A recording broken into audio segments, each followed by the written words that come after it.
গুলশানে বিএনপি আয়োজিত এক অনুষ্ঠানে জাতীয় রিল মেকিং প্রতিযোগিতায় বিজয়ী ১০ জনের সঙ্গে মত ও শুভেচ্ছা বিনিময় করেছেন দলটির চেয়ারম্যান তারেক রহমান। রাজধানীর গুলশানে বিচারপতি শাহাবুদ্দিন পার্কে আজ শনিবার দুপুরে বসেছিল এক তারুণ্যদীপ্ত মিলন মেলা। আমাকে যদি বলেন একজন পলিটিক্যাল অ্যাক্টিভিস্ট হিসেবে অনেক কিছু করতে চাইছি না, আমি অল্প কিছু করতে চাইছি, কিন্তু জিনিসটা ঠিকভাবে করতে চাইছি, যতটুকু সম্ভব ঠিক। I don't want to do a lot. কিছু জিনিস করতে চাইছি, কিন্তু যেটাতে আপনার বেসিক জিনিসটা, বেসিক কমফোর্টটা আনা যাবে, বেসিক বিষয়টাকে আমরা অ্যাড্রেস করতে হবে।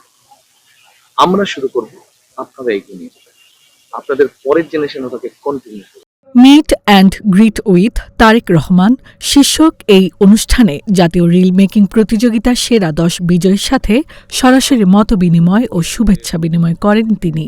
অনুষ্ঠানে প্রতিযোগিতার বিজয়ীদের পাশাপাশি প্রায় ২৫০ থেকে ৩০০ জন অতিথি উপস্থিত ছিলেন।